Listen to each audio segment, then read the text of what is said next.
The letter to the Hebrews. The author of this letter is anonymous, and people have wondered for a long time whether Paul wrote it or maybe one of his co-workers like Barnabas or Apollos, but really we just don't know. In chapter 2, we discover that the author had a first-hand relationship with the disciples who were themselves around Jesus, so we know that this letter is anchored in the teaching of the apostles. We also don't know who the audience of this letter was, or even where they lived. The author knows them really well, and he assumes that they have a thorough knowledge of the Old Testament scriptures, especially the storyline of the first 5 books of the Bible, the Torah, about how Abraham's family became the nation of Israel, about how Moses led them out of slavery in Egypt to Mount Sinai, where they received the Torah and they made a covenant with God, where they built the tabernacle, where the priests offered sacrifices, and also about how they wandered through the wilderness on their way to the Promised Land. The author just expects that the readers know all of the details about these stories, and so most likely the audience is made up of Jewish Christians. That's where the name of the letter comes from. We also have clues from chapter 10 that this church community was facing persecution and even imprisonment because of their association with Jesus. Some in the community were walking away from Jesus and abandoning the faith altogether. And this explains the purpose and the structure of this letter. First, there's a short introduction, which is followed by 4 sections where the author compares and contrasts Jesus with key people and events from Israel's history. Jesus is first compared with angels in the Torah, second with Moses and the Promised Land, third with priests and Melchizedek, and lastly with the sacrifices and the covenant. And the author has 2 main goals in all of these contrasts. The first goal is to elevate Jesus as superior to anyone or anything else, showing that Jesus is worthy of all their trust and devotion. But his second goal is this: it's to challenge the readers to remain faithful to Jesus despite persecution. So in every section, he includes a strong warning not to abandon Jesus. So let's dive in now and see how this all unfolds. The elevation of Jesus begins in the opening sentence of the introduction. In the past, God spoke to our ancestors in many different ways, but in these last days, he has spoken to us in his Son. So the author's saying that Jesus is superior to all of the previous ways that God has revealed himself to Israel. He then makes this astounding claim that Jesus is the radiance of God's glory and the exact imprint of God's nature. These metaphors are making the closest possible identification between Jesus and God.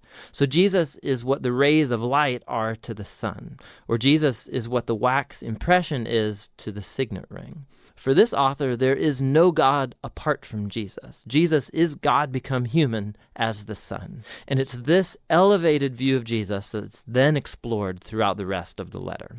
In the first section, the author compares Jesus with angels, which might strike you as kind of odd, like why angels? In Jewish tradition, it was taught, based on Deuteronomy chapter 33, verse 2, that the Torah and the words of God were delivered to Moses at Mount Sinai by angels. And so by saying that Jesus is superior to angels, the author is claiming that Jesus and his message of good news are superior to all previous messengers of God's word. And so the first warning flows from this very point. If Israel was called to pay attention to the Torah that was delivered by angels, how much more should we pay attention to the message that was announced by the Son of God? And not only that, given Jesus' status high above the angels, how remarkable is it that he gave up that high status to become human, to suffer, and to die? In Jesus, we see God's greatest glory and God's great humility as Jesus sympathetically joined himself to humanity's tragic fate. In chapters 3 and 4, the author moves on to argue that Jesus is superior to Moses, who led the people of Israel through the wilderness and built the tabernacle. Jesus is also the leader of God's people, but in him we see not the builder of just a tent, but of all creation. Then the author retells the story of how the Israelites rebelled against Moses in the wilderness, and they lost their chance to enter into the rest that God offered them in the Promised Land. And so here comes the second warning. If Jesus is greater than Moses, how much higher are the stakes if we rebel against him? We also are in a wilderness-like environment where we have to trust God for the future rest in God's new creation. So let's make sure that we don't rebel like Israel did in the wilderness and lose out on God's gracious offer to enter his new creation. In chapters 5 through 7, the author then compares Jesus with Israel's priests that come from the line of Aaron. Their role was to represent Israel before God and to offer sacrifices that atoned for or covered over the sins of the people. But, he points out, the priests were themselves morally flawed people, and so they constantly had to offer sacrifices for their own sins as well as for everybody else's. Something more was needed. And so he then argues that Jesus was that something more. He's the ultimate priest. But Jesus did not come from the line of Aaron.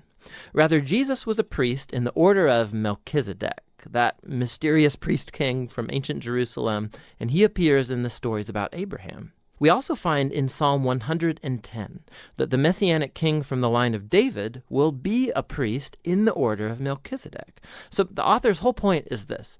Jesus is the ultimate priest king. He's morally flawless, he's eternally available for his people, and so he's superior to any other mediator between God and humans. And thus comes his warning in this section. To reject Jesus is to reject one's best and only chance to be fully reconciled to God, so don't do that. Which transitions us into the last comparison in chapters 8 through 10. The author shows how Jesus' death on the cross was the ultimate sacrifice, superior to all the animal sacrifices offered in the temple. Those sacrifices had to be offered constantly, both daily but also yearly on the Day of Atonement. Jesus offered his life once and for all, and it was sufficient to cover the sins of the whole world. And so the author warns the audience from walking away from Jesus. It's like turning your back on a gracious offer of God's forgiveness. Why would you do that? Jesus' sacrifice is permanent, he says, and it's the foundation for the new covenant spoken of in the prophets, where all sins are forgiven. So now that the author has elevated Jesus through all of these contrasts, this final section is one big challenge to follow Jesus. So think big picture. In Jesus, they have found God's very word. In Jesus, they have hope for the new creation. Jesus is their eternal priest. He's the perfect sacrifice. And so now they should follow all the great models of faith found throughout the story of the scriptures, and they should remain faithful to Jesus, trusting that despite whatever hardship and persecution, God will not abandon his people.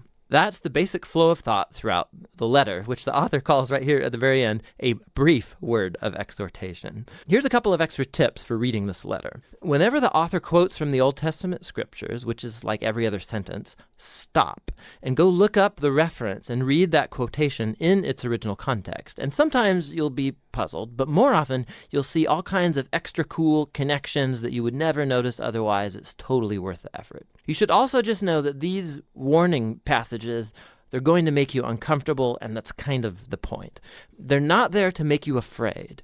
They're there to show you that rejecting Jesus is foolish because he's so awesome. These warnings all serve the larger purpose of the letter, to show that Jesus is the ultimate revelation of God's love and mercy. And that's what the letter of the Hebrews is all about.